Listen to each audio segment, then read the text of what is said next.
Hai guys, itu bersama Bang Boy. Ini geger ini. Kemarin di acara saat Jaksa Agung menyerahkan uang 13 triliun lebih kepada Menteri Keuangan, Prabowo menyampaikan pidato mengenai setiap penegak hukum termasuk jaksa. Hati-hati kalian, Jokowi, Prabowo memantau kalian. Kita bahas langsung dari dia resminya. Saya ingatkan terus kejaksaan, kepolisian, jangan kriminalisasi sesuatu yang tidak ada. Yes. Untuk motivasi apapun. Ini saya ingatkan karena juga kejaksaan termasuk lembaga yang harus koreksi diri juga. Yes. Di antara jaksa-jaksa di daerah-daerah saya dapat laporan, kita semua merasakan ada juga yang lakukan praktek-praktek yang mungkin tidak benar. Betul, Pak. Kurang benar. Betul, Pak. Jangan mencari-cari perkara apalagi terhadap orang kecil. Ya. Orang kecil, orang lemah itu hidupnya sudah sangat susah. Jangan diperberat oleh mencari-cari hal yang tidak perlu dicari. Saya ingat beberapa saat yang lalu, saya ingat benar ada anak SD, anak di bawah umur ditangkap karena mencuri ayam. Saya ingat benar itu. Ini tidak masuk di akal. Hakim, jaksa, ada apa ngejar? Iya kan? Anda pasti ingat peristiwa itu. Ada lagi ibu-ibu ditangkap mencuri pohon. Mungkin ingat juga peristiwa itu. Ya. Ada apa? Penegak hukum harus punya hati. Mantap, mantap. Hanya punya hati. Jangan istilahnya apa? Tumpul ke atas, tajam ke bawah. Itu zolim, itu angkara murka, jahat. Orang kecil, orang lemah harus dibela, harus dibantu. Kalau perlu si hakim, si jaksa atau si polisi pakai uangnya sendiri ganti ayamnya, anaknya dibantu. Anak itu saya ingat saya panggil tuh ke Hambalang, saya kasih beasiswa. Hal-hal semacam ini saya percaya sudah tidak terjadi lagi. Masih Pak. Semoga Bapak notice akan perjuangan channel ini yang terus hampir tiap hari bahkan membuat video. Bapak tolong perhatikan kasus ini. Bapak tolong perhatikan, ada JPU ya, memakai logo jaksa di bajunya sebagai penegak hukum yang harusnya berkeadilan. Dia malah lebih mengajukan tuntutan yang lebih kejam kepada orang yang masih diduga loh Pak, dengan tuntutan 11 tahun, sementara orang yang terbukti merugikan negara bahkan satu orang dilindungi hanya dengan 1 tahun. Ini sudah malpraktek Pak Prabowo. Ini sudah kejahatan yang luar biasa ini. Bayangkan, ini mungkin bukan rakyat kecil. Seorang Nick Mir itu bukan rakyat kecil, Pak. Tapi Bapak bisa bayangkan, seorang Nick Mir bisa diginikan, apalagi rakyat kecil, Bapak. Tolong Bapak Prabowo, tolong banget ya. Semoga video ini sampai ke hakim. Jangan sampai buat keputusan yang keliru. Apalagi yang kemarin guys, kemarin persidangan tuh bagi Bang Boy apa ini? Dengar nih. Ya. Ini orang. Ini orang. Sumbernya. Nuntut kasus lain soal fatwa tapi lebih ringan. Sebenarnya seperti apa, Bu Dona?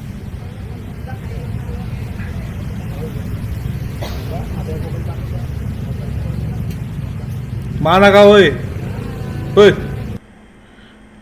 Mana kau? Apalagi ketika kemarin guys, Ini Ahli guys. penasihat hukumnya juga telah diberikan hak dan kesempatan yang sangat luas, bahkan sangat dimanjakan untuk menghadirkan saksi dan ahli yang diinginkan dan bisa mendengarkan atau terbaca. Sehingga persidangan sampai ditunda beberapa kali menjadi hakim untuk memenuhi keinginan terdakwa dan keadilan dari penasihat hukumnya.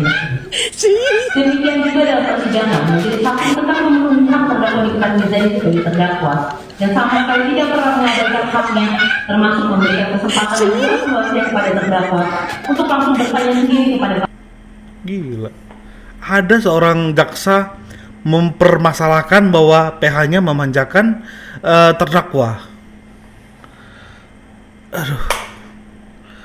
Ini nggak bahasa hukum Pak Prabowo. Ini udah nggak bahasa hukum. Ini udah bahasa pribadi nih. Ini udah masalah hati seorang jaksa mungkin. Ada apa ya sebenarnya ini? Kata JPU bahwa Bapak Hakim itu terlalu memanjakan Nikita. Sekarang begini, kalau Bapak Hakim itu memanjakan Nikita, pas Nikita mengajukan penangguhan penahanan, pasti Bapak Hakim setujui. Dan kalau memang Bapak Hakim itu memanjakan Nikita setiap kali dibicara itu dipotong-potong, disetujui juga sama Hakim. Justru di sini yang dilihat ya, malah mata kita memandang bahwa JPU itu yang dimanjakan Hakim.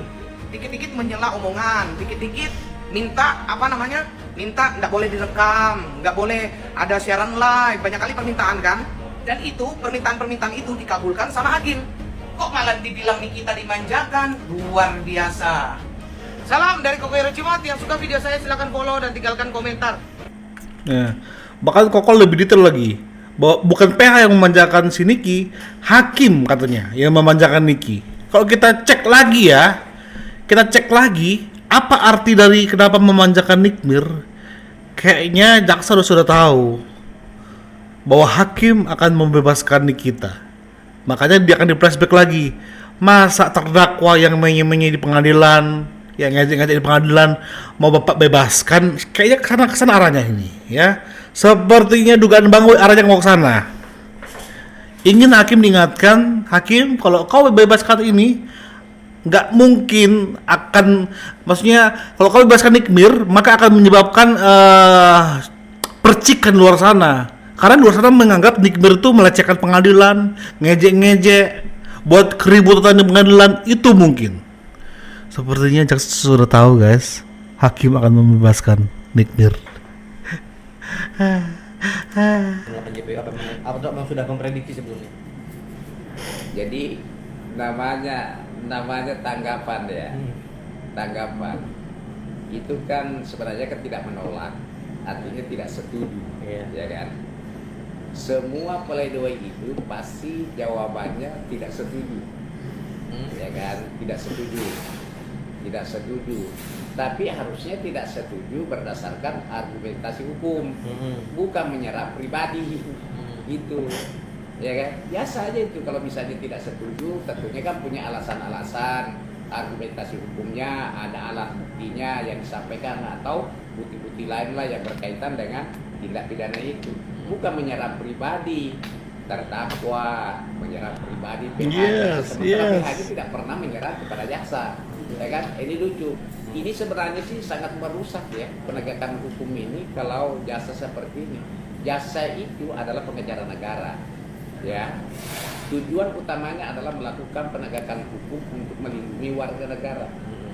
Bukan dihadirkan mereka ini untuk ada perasaan dendam terhadap warga negara. Yes. Dan makanya saya bilang ini adalah pelanggaran kode etik dan berpotensi dilaporkan oleh PH-nya di kita itu. Bisa ya? Sangat bisa. Ya. Karena di luar konteks. Di luar konteks lah, ya kan? Makanya di awal saya bilang, artinya secara etika dan profesi itu sangat-sangat tidak dibolehkan. Sama dengan halnya pengacara pun juga begitu, tidak boleh menyerang jaksa, tidak boleh menyerang penegak hukum lainnya, tidak boleh menyerang polisi, tidak boleh menyerang apalagi sesama advokat, tidak boleh berdebat di luar pengadilan, tidak boleh saling menghina, ya kan? Itu. Berarti abang sepemikiran dengan Nikita kalau penolakan ini mengada-ngada. Nikita bilang sendiri tidak ada langsung dengan statement Nikita itu.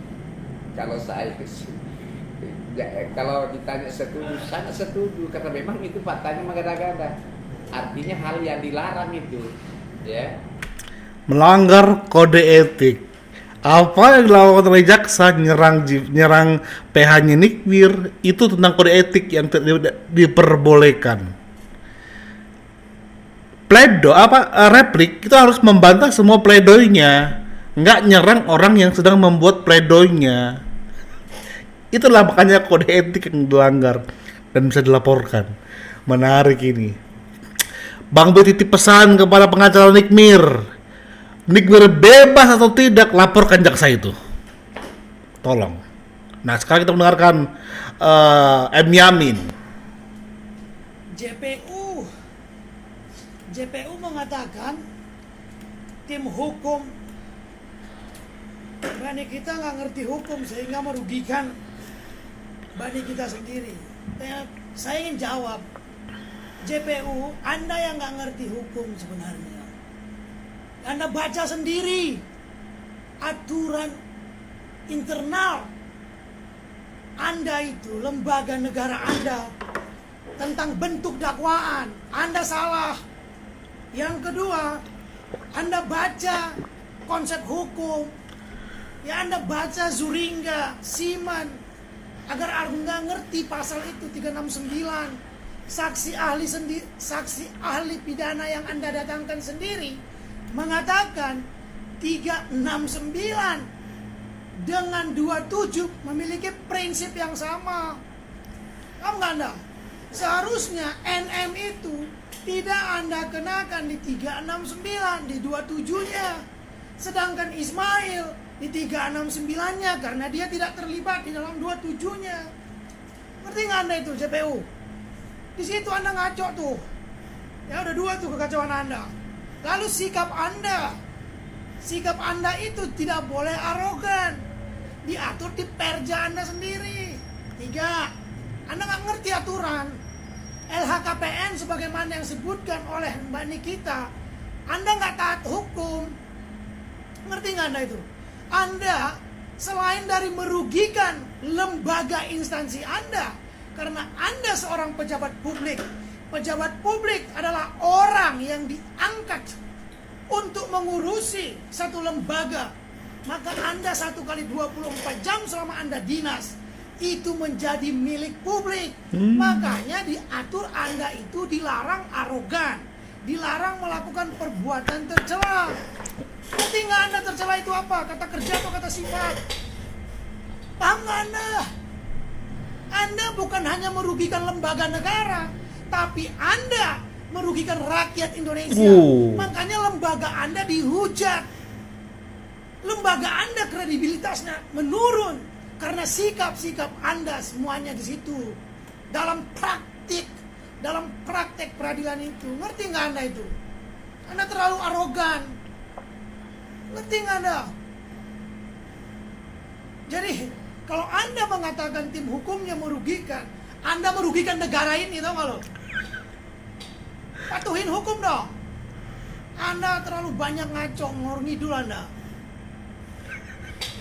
Aduh, ini insight yang bagus dari seorang M. Yamin untuk menilai atau mendudukan perkara antara jaksa yang memang dia adalah penyelenggara negara, tapi dia juga bagian dari masyarakat luas. Ya, negara itu akan lebih ke suatu yang menaungi rakyat harusnya kan.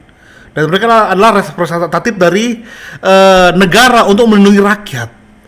Tapi di saat rakyat punya opini yang malah mendukung Nikmir menghujat jaksa, di poin itulah berarti jaksa gagal. Jaksa gagal menunaikan tugasnya sebagai perwakilan negara yang akan melindungi rakyat. Keren kali kau Bang Yamin ya. Oke. Ya, semoga kau jadi pengacara yang bagus ke depannya dan segera beracara supaya kasil bisa kau bungkam lewat pengadilan ya. Karena orang-orang yang direndahkan itu gampang sih naiknya, gampang untuk langsung tingginya. Nah, mengenai Nikmir, semoga ini langkah kita ini H-6.